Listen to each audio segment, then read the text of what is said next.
5 के prime time में आज हम बात करेंगे दिल्ली नगर निगम की 5 सीटों पर हुए उपचुनाव की, उसके रिजल्ट की। जी हां, दिल्ली के नगर निगम उपचुनावों में शानदार प्रदर्शन करते हुए आम आदमी पार्टी ने 5 में से 4 सीटों पर अपना कब्जा जमा लिया है।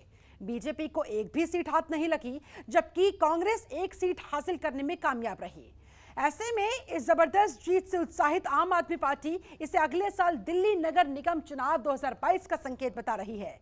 दिल्ली के मुख्यमंत्री अरविंद केजरीवाल ने कहा है कि ये नतीजे दिखाते हैं कि दिल्ली की जनता ने एक बार फिर आम आदमी पार्टी की सरकार के काम पर भरोसा जताया है। उपचुनाव के नतीजों को 2022 की शुरुआत में सभी 272 एमसीडी वार्ड में होने वाले चुनाव से पहले सेमीफाइनल के तौर पर देखा जा रहा है।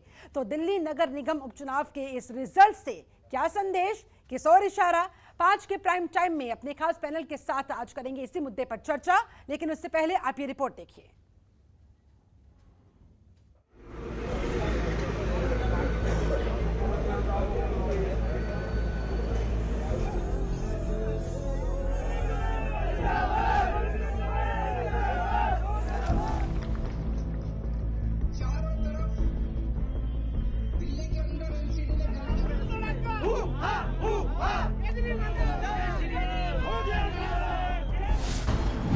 दिल्ली नगर निगम उपचुनाव में बीजेपी को झटका। आम आदमी पार्टी ने मारी बाजी। 1 पर कांग्रेस, 4 पर आम आदमी पार्टी। बीजेपी का सूपड़ा साफ।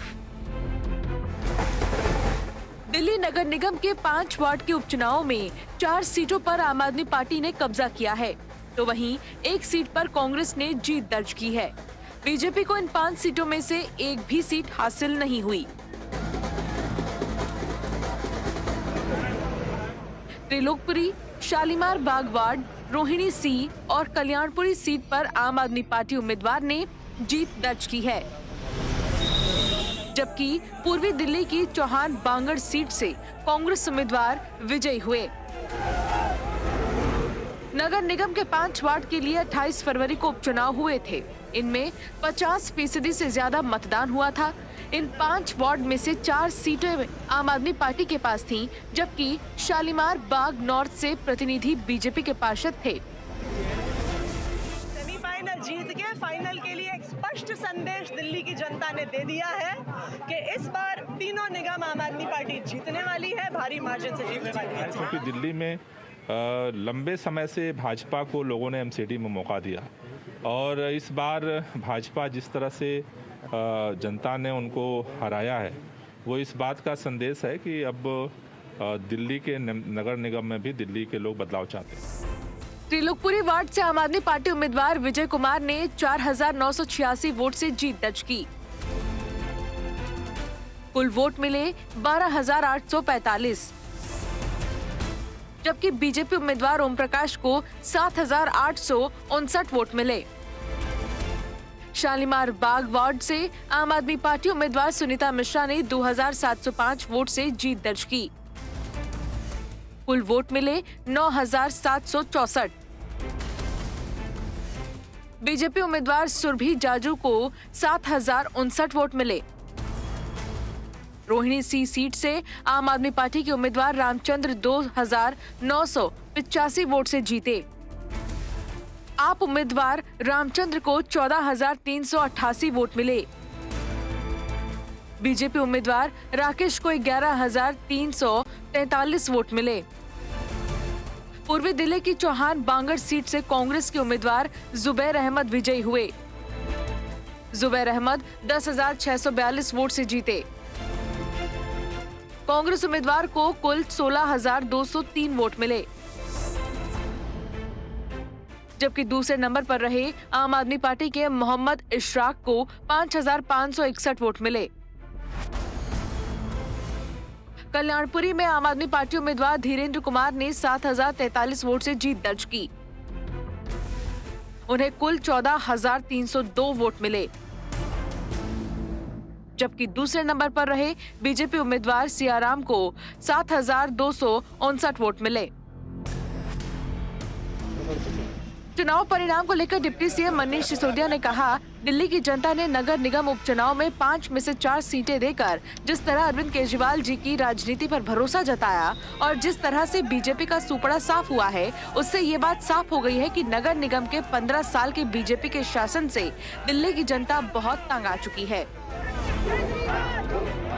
चुनाव इस बात का संकेत है कि जनता क्या चाहती है। आने वाले चुनाव में जब नगर निगम का चुनाव होगा अगले साल, वहाँ भी यही स्थिति होगी। भारतीय जनता पार्टी का पूरी तरह से सुपड़ा साफ होगा और आम आदमी पार्टी की राजनीति, अरविंद केजरीवाल जी की जो काम करने वाली राजनीति है, उसकी जीत होगी।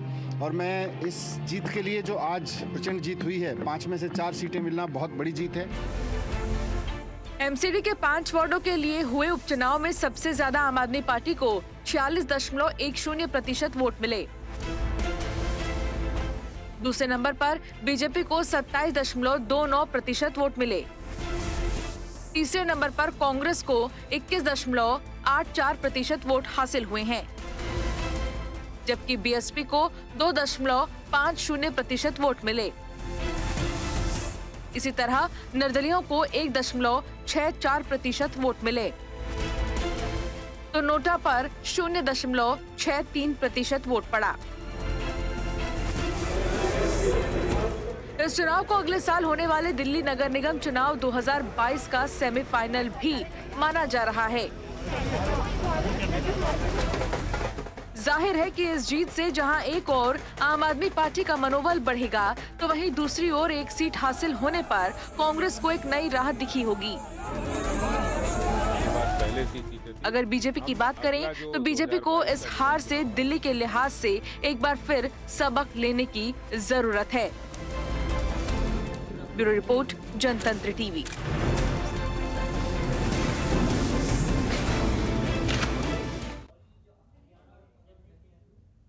ऐसे में 5 में से 4 सीटें आम आदमी पार्टी के कब्जे में आने के बाद ये जो उपचुनाव के रिजल्ट सामने आए हैं, बहुत सारे सवाल। मसलन सेमीफाइनल में आपकी ये जीत, तो फाइनल में किसका क्लीन स्वीप?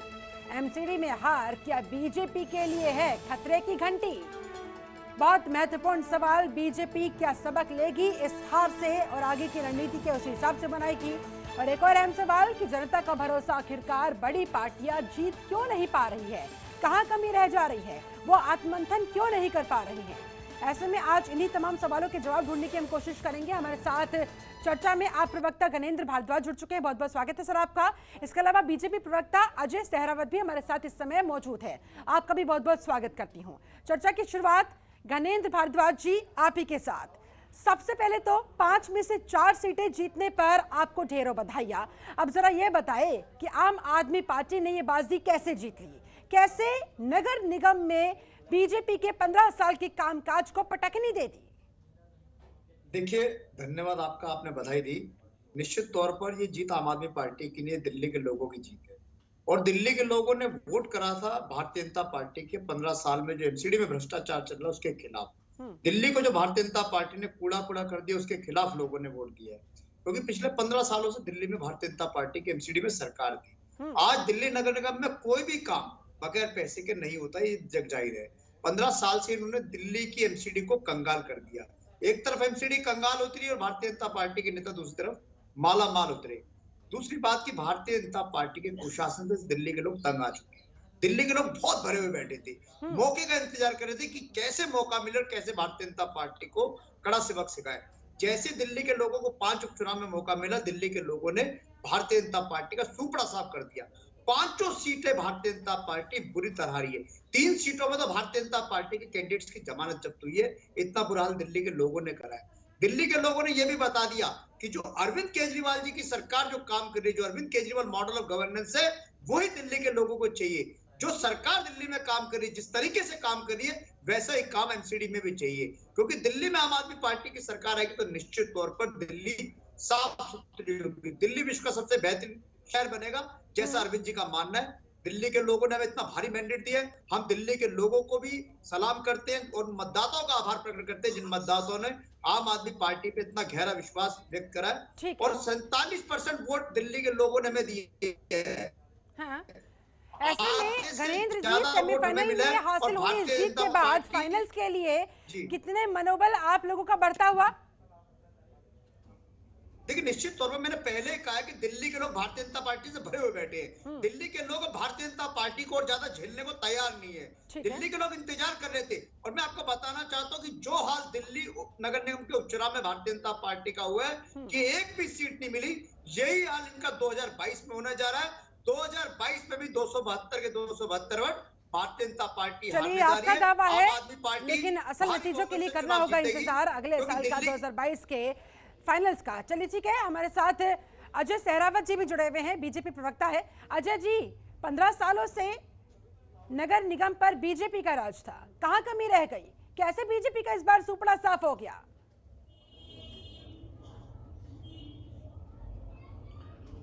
मैं पहले तो ज्ञानेंद्र जी को बधाई देना चाहता हूं उनकी जीत पर। मुझे लगता है बधाई के पात्र हैं वो। उन्होंने बड़े अच्छे से इलेक्शन लड़ा और उन्होंने जीत हासिल करी है। हार पर ऑफ कोर्स समीक्षा होनी चाहिए। हमारी पार्टी भी इसका आत्ममंथन करेगी, इसकी समीक्षा जरूर होगी कि किस तरीके से चीजें आई हैं। लेकिन जिस तरीके से चीजों को घुमा फिरा के दिखाने की कोशिश है, कम से कम वो न करा जाए। मैं स्पष्ट तौर पर बता देता हूं कि इन 5 सीटों में से 4 सीटों के चुनाव ही सिर्फ इसलिए हुए थे कि इन 4 सीटों पर जो आम आदमी पार्टी के कैंडिडेट थे वो एमएलए बन गए थे, इसलिए सीटें खाली हुई थी। ऑलरेडी इनका आम आदमी पार्टी का वोट बैंक यहां पर था और ऑफकोर्स 5 में से 4 ही सीटें उनको मिली है, 1 सीट कांग्रेस को मिली है। 27% का वोट शेयर आज भी हमें मिला है। हमारी सिर्फ 1 सीट थी जिस पर हमारी पहले से जीत हासिल थी, वो शालीमार बाग थी, वहां पर हमें हार हासिल हुई। मुझे लगता है पार्टी इसकी समीक्षा करेगी और पार्टी जल्द ही इस निष्कर्ष पर पहुंचेगी कि आने वाले जो चुनाव है उसमें किस तरह की संरचना रखी जाए ताकि इस तरह की चीजों से बचा जा सके और बहुत बेहतर तरीके से दिल्ली को सर्व किया जा सके। ऑफ कोर्स आज ज्ञानेंद्र जी बधाई के पात्र हैं, इसमें मैं कोई दो राय नहीं दे रहा हूं। तो ठीक है, आज वो बधाई के पात्र, आज उन्हें बधाई मिलनी भी चाहिए। अजय जी, लग क्या रहा है आपको? कौन सा ऐसा वो फैक्टर रहा कि जनता का विश्वास आप लोगों से उठ गया? कुछ तो कारण ऐसा रहा होगा, कोई तो ऐसा मुद्दा रहा होगा। नहीं, मैं इसे जनता का जी देखिए, मैं इसे जनता का विश्वास तो नहीं कहूंगा, नहीं तो हमें 27% वोट शेयर भी नहीं मिलता। लेकिन क्योंकि एक समीकरणीय राजनीति होती है जब आप सीटों के बंटवारे पर जाते हैं कि आपको पता है जी 40 सीटें ऑलरेडी आम आदमी पार्टी के पास हैं, कुछ सीटें कांग्रेस के पास हैं। 180 सीट के साथ मेजोरिटी में तीनों एमसीडीज के अंदर 15 साल से बहुमत से भाजपा सरकार बना रही है। और पिछली बार भी 2016 में जब बाईपोल इलेक्शन हुए थे तब भी आम आदमी पार्टी को 5 सीटें मिली थी, कांग्रेस को 4 सीटें मिली थी, भाजपा को 3 सीटें मिली थी। लेकिन जब मेजोरिटी से जब 2017 का जब चुनाव आया था, जो फाइनल जो चुनाव होता है उसमें हम फिर से मेजोरिटी से जीते थे। तो मुझे लगता है केजरीवाल के प्रवक्ता लोग इस बात का भी ध्यान रखें कि मेन चुनाव जब आता है आप लोगों के ऊपर इस बार हावी हो गया। देखिए, मैं इसे एंटी इनकम्पेंसी तो नहीं कहूंगा, लेकिन कहीं ना कहीं जो इन्होंने हमारा पैसा रोककर 13,000 करोड़ का जो फंड रोककर 26,000 करोड़ का जो फंड रोककर जो एक पंगु करने की स्थिति ये लोग एमसीडी को लेकर के आए, शायद उसमें कहीं एक परसेप्शन क्रिएशन में अभी ये कामयाब हो गए हैं। लेकिन मुझे पता है कि दिल्ली की जनता आने वाले चुनाव में इनको सबक भी सिखा देगी और इनकी मंशा को भी बड़ी जल्दी क्लैरिटी दे देगी। क्योंकि मुझे लगता है बहुत छोटी जीत पर बहुत बड़ा सेलिब्रेशन, बहुत छोटी जीत पर बहुत बड़ा सेलिब्रेशन करते हैं। जैसे आप गुजरात देख लीजिए, गुजरात में 400 साढ़े 400 सीटें भाजपा ने जीती है। फंड को लेकर आप लोगों ने जो परसेप्शन क्रिएट किया, कहीं ना कहीं बीजेपी का कहना है कि आप उसमें कामयाब हो गए और इसी वजह से ये जीत आपको नसीब हो गई। देखिए शिल्पा जी, एक हिंदी में कहावत है, जिसको खड़ा नहीं दिखा उसे परा नहीं दिखा। दिल्ली के लोगों के सामने भारतीय जनता पार्टी ने 2015 में भी चुनाव लड़ा था विधानसभा का, 2020 में भी लड़ा था। 2015 में ये लोग कहते रहे कि ये नहीं हुआ वो नहीं हुआ, 2020 में भी गए, स्कूल नहीं बने, अस्पताल नहीं बने, ये नहीं हुआ वो नहीं हुआ। दिल्ली के लोगों ने 70 में से 62 सीटें देके आम आदमी पार्टी को ये बता दिए, देखो लोकतंत्र में जनता से बड़ी कोई ताकत नहीं है। जनता ने हमारे काम पे मोहर लगाई और अब जो 13,000 करोड़ 26,000 करोड़ रुपए का, सर सुन लीजिए अजय भाई, सुन लीजिए मैंने आपको ना, अभी भी ये लोग नगर निगम के उपचुनाव में गए, इन्होंने 13,000 करोड़ रुपए के पूरे दिल्ली भर में होर्डिंग लगाए, 26,000 करोड़ रुपए के होर्डिंग लगाए, पोस्टर लगाए। लेकिन दिल्ली के लोगों ने ये बता दिया, देखो लोकतंत्र में जनता जवाब देती है, जनता ने जवाब दे दिया कि 13,000 करोड़ 26,000 करोड़ रुपए भी भारतीय जनता पार्टी का जुमला था। दिल्ली सरकार के कामों पर दिल्ली के लोगों ने मोहर लगा दी और इस बात पे मोहर लगा दी कि भारतीय जनता पार्टी के कुशासन से दिल्ली नगर निगम को मुक्ति चाहिए। उस दिशा में दिल्ली के लोगों ने काम करा। दिल्ली के लोगों ने साफ संदेश दे दिया कि अब दिल्ली के लोग भारतीय जनता पार्टी को दिल्ली नगर निगम में झेलने को बिल्कुल भी तैयार नहीं है। 2022 के चुनाव का दिल्ली के लोग इंतजार कर रहे हैं। मैं कहना चाहता हूँ भारतीय जनता पार्टी के साथी से कि 5-0 से आप लोग चुनाव हारे हो। नियति के आधार पे आपको 1 मिनट भी नगर निगम की सत्ता में रहने का अधिकार नहीं है। चलिए ठीक है, आप लोग आम आदमी पार्टी अपने काम का दावा ठोक रही है, तो वही बीजेपी का कहना है कि जो परसेप्शन क्रिएट की गई आम आदमी पार्टी की तरफ से वो उसमें कामयाब हुए और इसलिए जनता के दिल तक वो संदेश पहुंचाने की इनकी तरफ से जो कोशिश हुई थी उसमें इनको सक्सेसफुल ये लोग हुए और इस वजह से जीत हासिल हो गई। चलिए ठीक है, आप दोनों मेहमान मेरे साथ जुड़े रहे। दिल्ली नगर निगम में उपचुनाव का रिजल्ट सामने आने के बाद 5 में से 4 सीटें आम आदमी पार्टी को हासिल हुई है। आम आदमी पार्टी से बहुत गदगद नजर आ रही है, तो वहीं भारतीय जनता पार्टी का सुपड़ा साफ हुआ है। ऐसे में बहुत सारे सवाल यहां पर बीजेपी के सामने खड़े होते हुए बीजेपी के लिए क्या ये अब आत्ममंथन का समय आ चुका है? एमसीडी में हार क्या बीजेपी के लिए एक तरीके से खतरे की घंटी है? तो वहीं कांग्रेस 1 सीट जीतने में कामयाब हो सकी है। ऐसे में कांग्रेस के लिए 1 सीट किस हद तक संजीवनी बोटी का काम करेगा, ये भी देखने वाली बात होगी। हमारे साथ इस खास चर्चा में लगातार दोनों मेहमान जुड़े हुए, एक बार फिर से उनका रुख करते हुए अजय जी आपके पास आते हुए सीधे बताइएगा, ये जो हार आप लोगों को इस दफा इस उपचुनाव में नसीब हुई है, आखिरकार किस हद तक ये आप लोगों के लिए अलार्मिंग बेल, खतरे की घंटी? नहीं, बिल्कुल। चुनाव की समीक्षा जब शीर्ष नेतृत्व बैठकर करता है तो मुझे लगता है इस बात को देखना बहुत जरूरी है कि बाई इलेक्शन है और हर किसी चुनाव को किसी छोटे या बड़े चुनाव को समझ के नहीं देखा जा सकता। बिल्कुल। बड़े अच्छे तरीके से पार्टी ने एक चुनाव लड़ा, लेकिन कहीं ना कहीं कुछ ना कुछ कमियां रही जिसके कारण शायद हमें इस हार का सामना करना पड़ा है। और मुझे लगता है बहुत ही स्क्रूटनाइज करके चीजों को देखना होगा कि कहां मिस्टेक रही, क्योंकि अगला इलेक्शन ज्यादा दूर नहीं है, तो कहीं ना कहीं एक फेक परसेप्शन हम पर भारी ना पड़ जाए। इस पर भी हम चर्चा करेंगे, जिसमें कोई दो राय नहीं है। लेकिन ऐसा नहीं कि इससे कोई पार्टी का मनोबल टूट गया, क्योंकि आज भी बहुमत के साथ 3 एमसीडीज में भाजपा बैठी हुई है और आने वाले चुनाव में जब तक समीकरण बदलता है तब तक आपको दिखता चला जाएगा। और हम तो उस पार्टी से आते हैं जिसने 1-2 मुझे ईमानदारी से दिल पर हाथ रखकर ये जवाब दीजिएगा कि फंड्स को लेकर ये जो ब्लेम गेम खेला गया बीजेपी के बीच, आम आदमी पार्टी के बीच, उसमें आप लोगों को जबरदस्त हार हासिल हुई और इसी वजह से 5 की 5 सीटों पर आपका सुपड़ा साफ हो गया। नहीं, मैं फिर से आपको वही कह रहा हूं। आप बार 5 की 5 सीटें कह रही हैं। 5 में से 4 सीटें पहले से ही आम आदमी पार्टी के पास थी। ये 4 सीटें हैं ही वही, लेकिन जो आपके पास एक थी वो भी आपके हाथ से चली गई। की सीट खाली हुई और इन्हीं को मिली। मैं 1 सीट, मैंने आपको वही कहा, लेकिन आप बार 5 बोली, मैं तभी कह रहा हूं 1 सीट हमारे पक्ष में थी। लेकिन जो आप कह रही हैं कि भाई जो 13,000 करोड़ का जो मामला है, क्या आप उसमें हारे या जीते, भाई उसमें तो हम जीत चुके हैं, क्योंकि उसमें तो क्या आप अजय जी ये कहना चाह रहे हैं कि बाकी की 4 सीटों पर आपने जीतने की कोशिश ही नहीं की? नहीं, मैंने खुद कहा हमने बड़े अच्छे तरीके से चुनाव लड़ा, लेकिन चुनाव में क्या क्या कमियां रही और किस जगह हम कमजोर पड़े, इसकी समीक्षा पार्टी करेगी बैठकर। और मुझे लगता है जल्दी ही उस निष्कर्ष पर पहुंचेंगे कि अगला चुनाव और बेहतर तरीके से लड़ा जा सके। अब अगर उन्होंने जीत को अपने सर लगाया तो अभी हमें हार को भी अपने सर लगाना होगा। हार तो हार है, लेकिन उसकी समीक्षा तय करके उस पर जल्दी निर्णय लेकर काम करके पार्टी सुचारू रूप से अगले चुनाव को बहुत ताकत के साथ लड़ेगी। ऐसी मुझे अपनी पूरी पार्टी से बीजेपी का कहना है कि इस चुनाव से, इन नतीजों से सबक लेते हुए अगले चुनाव में जोरदार टक्कर देने की तैयारी आम आदमी पार्टी को बीजेपी की तरफ से, कितने तैयार रहेंगे आप? देखिए, अभी तो अजय जी ये भी मानने को तैयार नहीं कि 5 बाई इलेक्शन लड़ रहे थे, नहीं लड़ रहे थे। बार यही कह रहे थे हम तो लड़ ही नहीं रहे थे। राजनीति में, लोकतंत्र में इस तरीके से थोड़ी होता है। आपके 5 कैंडिडेट लड़े। ज्ञानेंद्र भाई सर ठीक है अजय भाई, ज्ञानेंद्र भाई आप खुश रहे। मैं तो आपको खुद आते बधाई दी भाई साहब। नहीं, थैंक यू। मैं ये कह रहा था, देखिए लोकतंत्र में जनता जो है, जनता के पास सारी ताकत है। बिल्कुल। जनता फैसला करते हैं कि कौन लोग उसके लिए काम कर रहे हैं, कौन लोग उसके खिलाफ काम कर रहे हैं। आम आदमी पार्टी को 1 बार नहीं 3 बार दिल्ली के लोगों ने भारी मैंडेट दिया। 3 बार अरविंद केजरीवाल जी को मुख्यमंत्री बनाया।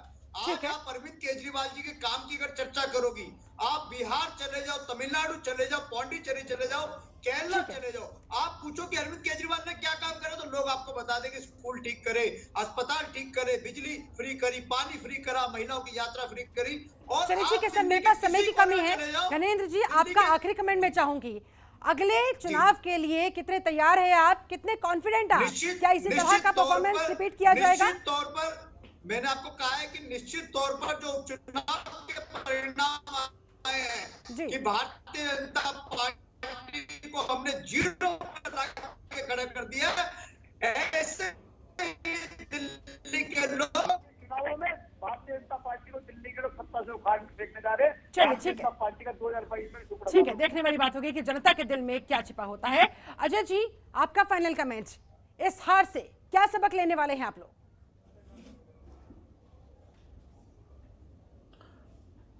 मुझसे पूछे? जी सर, आपका फाइनल कमेंट अजय जी। जी मैं बिल्कुल यही बात कहना चाहूंगा कि किसी भी हार या जीत की दोनों की समीक्षा होनी चाहिए। जीत के समय ऑफ कोर्स आप जब समीक्षा करते हैं जो जोश से करते हैं, और मुझे लगता है अब जो समीक्षा होगी वो हमें ज्यादा होश रखकर करनी पड़ेगी, क्योंकि अगला चुनाव ज्यादा दूर नहीं है। लेकिन ऑफ कोर्स हम हार की जिम्मेदारी भी अपनी लेते हैं, क्योंकि अगर हार हमारी हुई है, जब तक उसे एक्सेप्ट नहीं करेंगे तो उसके खिलाफ फाइट बैक नहीं कर पाएंगे। लेकिन मुझे मालूम है कि हमारा शीर्ष नेतृत्व तो इस पर बैठेगा, इसकी समीक्षा करेगा और आने वाले चुनाव को उतनी ही ताकत से लड़ेंगे जितना हमने पिछली बार लड़ा था, और फिर उसी रिजल्ट के साथ हम आएंगे। फिर आम आदमी पार्टी के साथ फिर से डिबेट पे बैठेंगे, खासकर फिर से मैं धीरेन्द्र भाई के साथ डिबेट पे चलिए, ठीक है, बैठूंगा। आप दोनों को ही बहुत बहुत क्या शुभकामनाएं मेरी तरफ से। चलिए, बहुत बहुत शुक्रिया आप दोनों खास मेहमानों का मेरे साथ जुड़ने के लिए, इस खास चर्चा में हिस्सा लेने के लिए। तो कुल मिलाकर आम आदमी पार्टी इस बम्पर जीत से बेहद गदगद नजर आ रही है, बेहद खुश नजर आ रही है, कॉन्फिडेंस सातवें आसमान पर पहुंचा नजर आ रहा है। तो वहीं दूसरी तरफ बीजेपी को इस हार से सबक लेकर इस संकेत को समझना होगा कि आखिरकार जनता ये किस ओर इशारा कर रही है। अब पीएम नरेंद्र मोदी के चेहरे से ऊपर बीजेपी को उठना होगा और फंड के मामले में जो ब्लेम गेम खेला गया था उससे ऊपर उठकर बीजेपी को